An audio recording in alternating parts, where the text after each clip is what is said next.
नमस्कार दोस्तों, मैं हूँ मीरा देवी, खबर लहरिया से प्रबंध संपादक। मेरे शो राजनीति रस राय में एक बार फिर से आपका बहुत बहुत स्वागत है।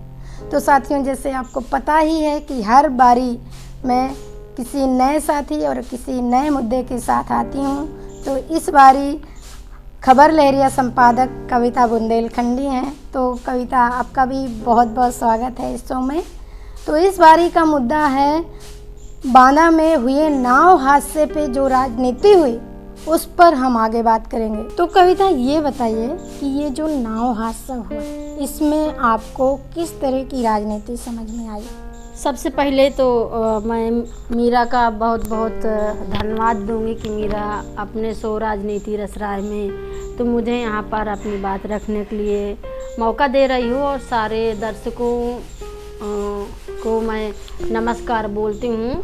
और जिस मुद्दे पर आज हम यहाँ चर्चा करने के लिए बैठे हैं, बहुत ही दर्दनाक, बहुत ही दयनीय हादसा हुआ मीरा, और हम दोनों लोग रिपोर्टिंग करने के लिए गए थे। हम लगातार अपडेट दे रहे थे क्या हुआ है, और हम देख रहे थे कि किस तरह से जो नेता मंत्री हैं जिन्होंने अपना अवसर ढूंढा है, अपनी बात कहने का अवसर ढूंढा है, जहाँ पर एक नाव डूब जाती है, गांव की गरीब जनता डूब के मर जाती है, चीखती है, चिल्लाती है, बिलबिलाती है, वहाँ पर नेता मंत्री सज धज के आते हैं। जिनके परिजन डूब गए हैं, जिनके परिजन मर गए हैं, उनके सिर में हाथ ऐसे को नहीं फेरा है, उनका दर्द को नहीं समझा। बस जाते हो ऐसे गुस्सा में भैया भड़ास निकारत रहे हैं, ऐसे लगत रहा है पता नहीं इनके पूरा घड़ा गुस्सा से भर गया है। तो एक दूसरे की पार्टी का, जो उनकी विपक्ष पार्टी है, अपनी पार्टी का कुछ नहीं कहने है, एक दूसरे के पार्टी का जम के लथाड़नी, जो पहले की सरकार रही है, चाहे बसपा की रही हो चाहे सपा की रही हो, वो खूब उनका धोनी।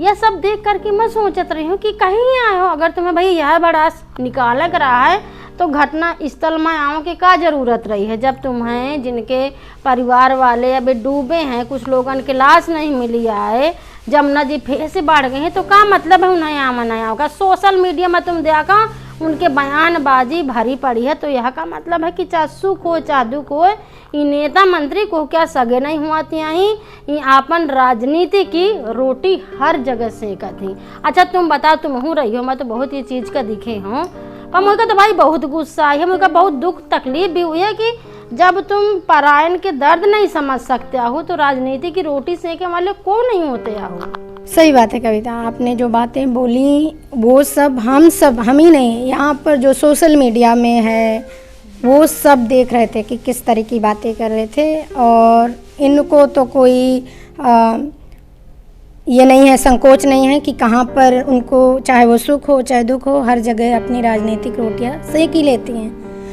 आप सही कह रहे हैं। और मैं ये कह रही हूँ कि फिर देखिए, सुन लेते हैं उन लोगों को।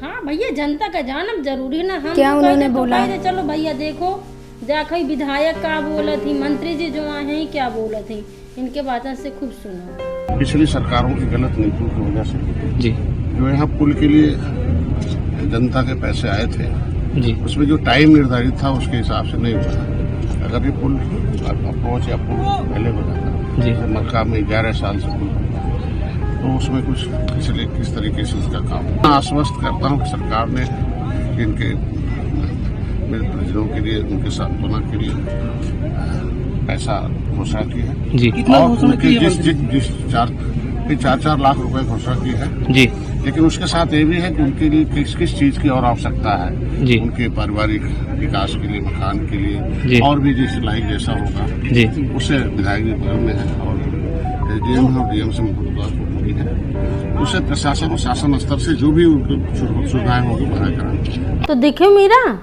सुनो तुम हूँ भैया, जितने भी लोग आप देख रहे हैं हमको सुन पा रहे हैं, अपने सुना इन नेता मंत्रियों की बात को कि किस तरह से जो मौजूदा सरकार है जिसकी अभी की जिम्मेदारी है, उनके ऊपर कोई उंगली नहीं उठा रहे हैं, कोई सवाल तक नहीं उठा रहा है, कोई चूं से मुंह नहीं हो रहा, क्योंकि ये जो नेता मंत्री है ना, ये इसी सरकार के सत्ता में बैठे हैं और ये क्या कर रहे हैं, किसको देखो दोषी ठहरा रहे हैं, जो सरकारें अभी हैं भी नहीं।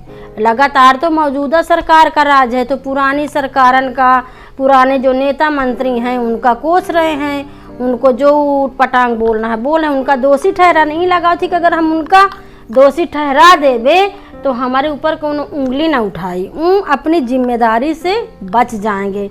सही कह रहे हो ना भैया। अब सिर्फ देखो भैया, तुम भले कुछ भी बोलो, नेता मंत्री इनके मन में चाहे जो कुछ अपनी भड़ास को निकाल ले, लेकिन यहाँ पर मीडिया बैठी है, हम जैसे लोग बैठे हैं आपसे सवाल करने के लिए, आपसे जवाबदेही मांगने के लिए। बिल्कुल। और कविता, हम तो सवाल पूछेंगे ही, क्योंकि मीडिया का ये कर्तव्य बनता है। और मीडिया ही नहीं, सब मीडिया नहीं पूछती है भाई, यहाँ लोकल है कि मीडिया बहुत सारे गांव वालों की आवाजें नहीं उठाई नहीं आई, तुम बताओ भला। बिल्कुल।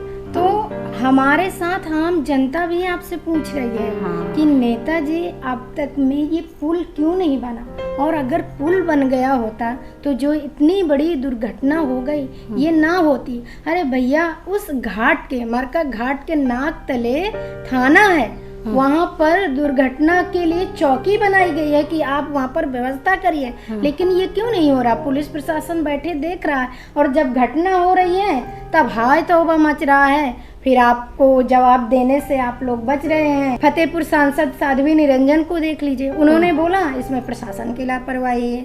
आप जो क्षेत्र के विधायक है विशंबर प्रसाद यादव जी, वो बोल रहे हैं कि इसमें बसपा सरकार की गलती है, इसमें बीजेपी सरकार की गलती है।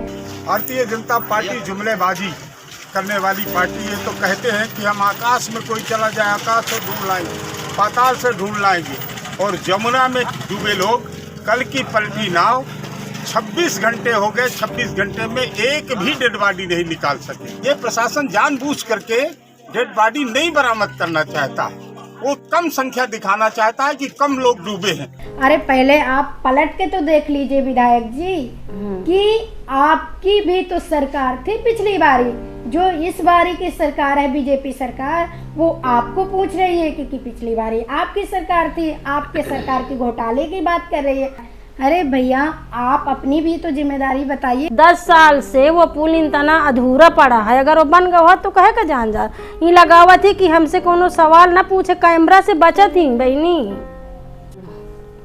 तो दोस्तों, बहुत कम शब्दों में हम अपनी बात को आप तक पहुंचाए हैं। बहुत सारे लोग हैं जो इस घटना से परिचित हैं, और हमारे जो सवाल और जवाब हैं वो आप सबके सामने हैं। आप भी अगर हमारे साथ में मिलकर के सत्ता में बैठी सरकार से, अधिकारियों से, जनता से, अगर आप भी अपने सवालों को करना चाहते हैं, शामिल करना चाहते हैं, तो आप ज़रूर से कमेंट बॉक्स में जा कर के हमें लिख भेजिए। अगर आपको हमारा यह शो पसंद आया हो तो आप अपने दोस्तों के साथ में ज़रूर से शेयर करिए। और हाँ, एक चीज़ और, अगर आपके आसपास इस तरह की कुछ राजनीतिक बातें होती हैं जो बहुत छुपाई जाती हैं, जहाँ पर लगता है कि कोई चीज़ें दबाई जा रही हैं, तो आप हमारे लिए भेजिए। ये राजनीति रस राय का शो है जहाँ पर हम खुल करके सवाल जवाब करते हैं। साथ ही अगर आप हमारा एक्सक्लूसिव कंटेंट देखना पसंद करते हैं तो ज्वाइन बटन पर जा कर के क्लिक कर हमारे कम्युनिटी के सदस्य बने। अभी के लिए बस इतना ही। अगली बारी मैं फिर आऊँगी किसी नए मुद्दे और किसी नए साथी के लिए। अभी के लिए दीजिए इजाज़त। नमस्कार। खबर लहरिया, आपकी खबर आपकी भाषा।